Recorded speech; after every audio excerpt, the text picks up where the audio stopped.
وعلیکم السلام ورحمۃ اللہ وبرکاتہ۔ محترم بھائی، یہ نہیں کہتے کہ جمعے کو زوال ہی نہیں ہوتا۔ ہاں، یہ کہہ لیں کہ جمعے والے دن جو ہے نا، جمعے کے دن کوئی استثناء اصل ہے جی، اس وقت کہ جو بندہ مسجد میں آئے وہ آ کے نماز پڑھ سکتا ہے۔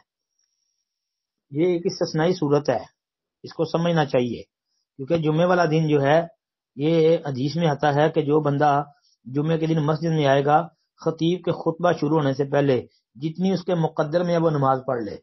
یہ تو صحیح بات ہے، وہ 2 پڑھ لے، 4 پڑھ لے، 6 پڑھ لے، 8 پڑھ لے، 10 پڑھ لے، وہ بھائی جتنی مقدر میں ہے اس کے، جتنی رکھتے ہیں پڑھ سکتا ہے پڑھ لے، کوئی ممانت نہیں ہے۔ اور یہ بات یاد رکھیں، البتہ یہ یاد رکھیں کہ 2 تو کم از کم پڑھنی ہے نا اس نے، کیونکہ نبی کریم صلی اللہ علیہ وسلم کا حکم ہے، اذا جاء احدکم المسجد فلیرکع رکعتین قبل ان یجلس۔ جی، تو جو بندہ بھی تم میں سے مسجد میں آئے وہ بیٹھنے سے پہلے 2 رکعت نماز پڑھے، تو کم از کم 2 رکعت پڑھے گا تو پھر ہی بیٹھے گا نا۔ تو اس لیے باقی وہ 4 پڑھ لے، 6 پڑھ لے، 8 پڑھ لے، جتنی مرضی رکھتے ہیں پڑھے، کوئی ممانت نہیں ہے جی۔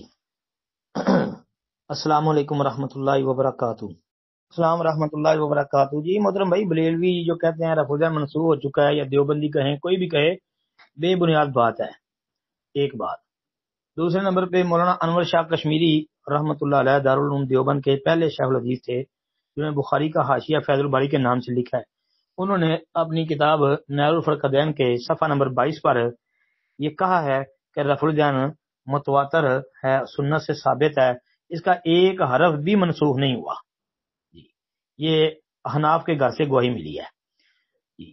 تیسرے نمبر پہ جو وہ دلائل پیش کرتے ہیں، ان کی مرکزی دلیل، جو بنیادی دلیل ہے، وہ سیدنا عبداللہ ابن مسعود رضی اللہ عنہ کی بیان کردہ وہ حدیث جو ترمذی وغیرہ کے اندر آتی ہے جی، وہ ثابت نہیں ہے۔ ائمہ محدثین نے اس پر جرح کی ہے، اور پھر سفیان ثوری کا آنا، خود بریلوی دیوبندی علماء کہتے ہیں کہ جی مدلس کا آنا قابل حجت نہیں ہوتا جب تک کہ سماع کی صراحت نہ کر دے۔ ہم بھی کہتے ہیں کہ مدلس راوی کا آنا قابل حجت نہیں جب تک کہ سماع کی صراحت نہ ہو جی۔ اگر سماع کی صراحت مل جائے پھر تو ٹھیک ہے، یا اس کی کوئی معتبر مطابقت مل جائے جی، لیکن یہاں وہ بھی کوئی بات نہیں ہے۔ تو اس روایت پر عبداللہ ابن مسعود پر جو ہے میرا PDF ہے، بے شمار مرتبہ گروپوں کے اندر گیا ہے، میں انشاءاللہ وہ PDF یہاں لگا دیتا ہوں، اسی کو آپ دیکھیں، پڑھیں اور اس کو آگے بھی پھیلائیں، انشاءاللہ فائدہ ہوگا۔ اس کے علاوہ سنن دارقطنی کی ایک روایت وہ پیش کرتے ہیں کہ ابو بکر عمر اور نبی کریم علیہ السلام کے پیچھے جو نماز پڑھی یا ساتھ پڑھی، صلی تو مع رسول اللہ صلی اللہ علیہ وسلم کے لفظ بھی آتے ہیں بعد، لیکن وہ سنن دارقطنی روایت بھی ثابت نہیں ہے۔ محمد بن جابر الیمامی اس میں ضعیف ہے، ائمہ محدثین نے جرح کی ہے۔ انشاءاللہ میں اس کا PDF بھی جو ہے وہ یہاں پر جو ہے لگا دیتا ہوں جی۔ السلام علیکم ورحمۃ اللہ۔ السلام ورحمۃ اللہ وبرکاتہ۔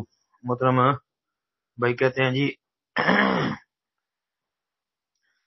کیا یہ حدیث صحیح ہے کہ کچھ صحابہ کرام کی جماعت نے دم کرنے کی اجرت میں بکریاں لی تھی؟ جی بالکل، یہ صحیح واقعہ ہے۔ نبی اکرم صلی اللہ علیہ وسلم کے صحابہ نے جی دم کیا تھا، اور دم کے بدلے انہوں نے بکریاں لی تھی۔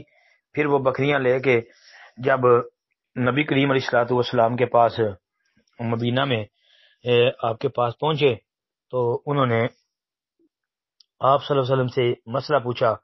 نبی کریم علیہ الصلوۃ والسلام نے کہا کہ آپ نے کیا دم کیا تھا؟ جس نے دم کیا اسے پوچھا، کہا جی سورہ فاتحہ پڑھ کے میں نے دم کیا۔ اللہ کے رسول علیہ الصلوۃ والسلام نے پھر وہاں 2 باتیں بڑی اہم جو ہے وہ ذکر کی۔ ایک یہ کہ ان احق ما اخذتم علیہ اجرا کتاب اللہ، کہ تم کتاب اللہ پر اجرت لینے کا سب سے زیادہ حق رکھتے ہو، ایک یہ بات ارشاد فرمائی، اور دوسری بات یہ کہی کہ اس کو کھا لو مزے، اور میرا حصہ بھی رکھنا جی۔ صحیح بخاری اور حدیث کی کتابوں میں موجودہ، ترمذی میں بھی آتا ہے، صحیح بخاری کا سچا واقعہ۔ السلام علیکم ورحمۃ اللہ۔